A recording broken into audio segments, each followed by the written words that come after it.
আলহামদুলিল্লাহ রাব্বিল আলামিন ওয়াসসালাতু ওয়াসসালামু আলা নাবিয়িনা মুহাম্মদ ওয়া আলিহি ওয়া আসহাবিহি আজমাইন আম্মা বাদ। সুপ্রিয় দর্শক শ্রোতা ভাই বোনেরা, আঞ্চলিকতা কিংবা গোত্রগত ও সম্প্রদায়গত পরিচয়ের ভিত্তিতে কাউকে শ্রেষ্ঠ মনে করা আর কাউকে তুচ্ছ বা হেয় প্রতিপন্ন করা, ছোট মনে করা, এ ধরনের প্রবণতা ইসলাম পূর্ব জাহেলি যুগে ছিল। যুগ যুগ ধরে এটা সমাজের একটি শ্রেণী মানুষের মাঝে ছিল, আমাদের সমাজেও বর্তমানে বিদ্যমান আছে।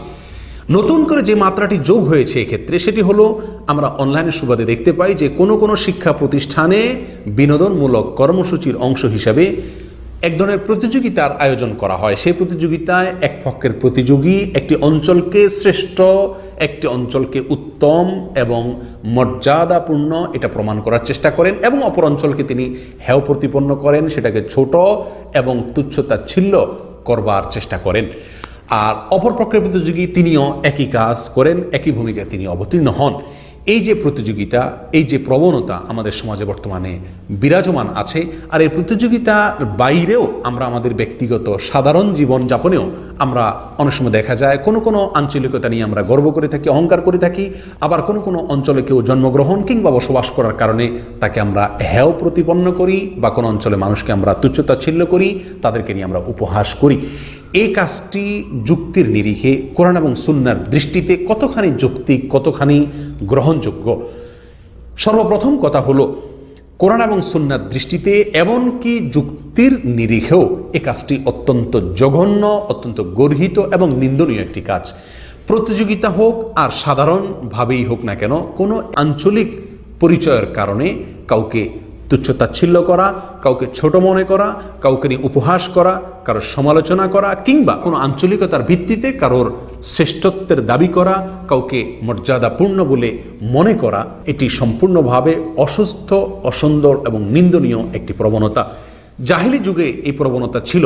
আমাদের সমাজে কোনো ধর্মের মানুষের মাঝে এরকম বর্ণ বৈষম্য, আঞ্চলিক বৈষম্য এটা এখনো বিরাজমান আছে, অথচ শরীয়ত এটাকে কোনোভাবে এলাও করে না। জন্মগতভাবে প্রত্যেকটি মানুষ, বিশেষ করে প্রতিটি মুসলিম সমান।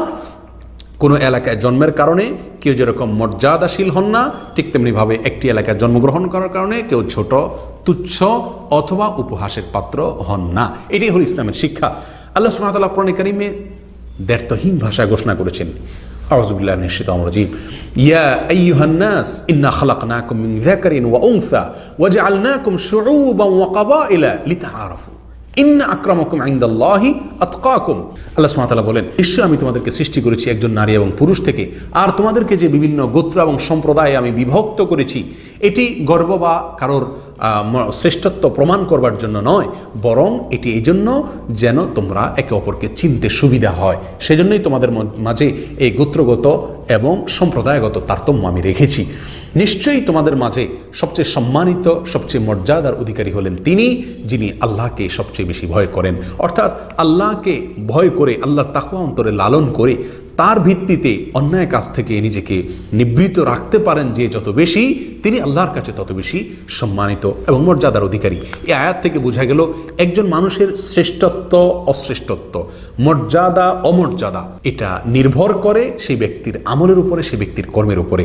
তার আঞ্চলিকতা, তার জন্মস্থান, তার কোন এলাকায় তিনি বসবাস করেন, এগুলোর উপরে তার মর্যাদা কিংবা অমর্যাদা কোনোটাই নির্ভর করে না। একবার মদিনাতে দুইজন সাহাবীর মাঝে কোনো একটি বিষয় নিয়ে বাদানুবাদ হয়। একজন সাহাবী ছিলেন মুহাজির, আরেকজন ছিলেন আনসার। একজন সাহাবী তার দলের বা গোত্রের লোকদেরকে ডেকে সাহায্য প্রার্থনা করলেন অপর সাহাবীর বিরুদ্ধে।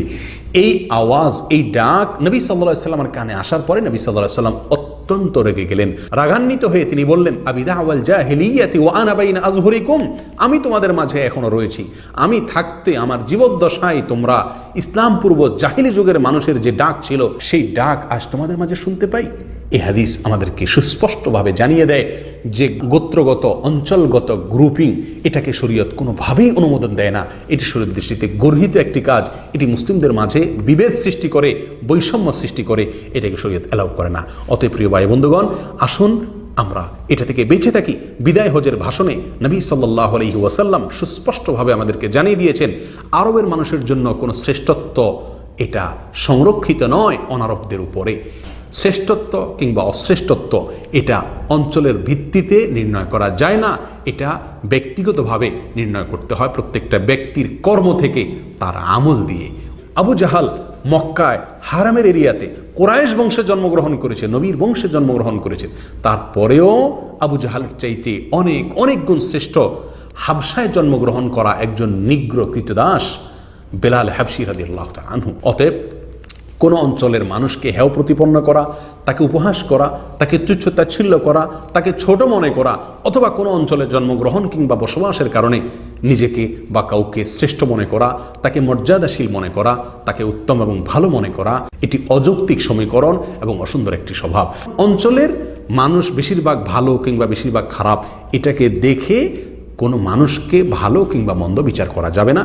প্রতিটা মানুষের বিচার হবে তার ব্যক্তিগত আমল এবং কর্ম দিয়ে। আল্লাহ সুবহানাহু ওয়া তাআলা আমাদের সকলকে এই জিনিসটাকে বুঝবার, ভালো করে রপ্ত করার তৌফিক দান করুন।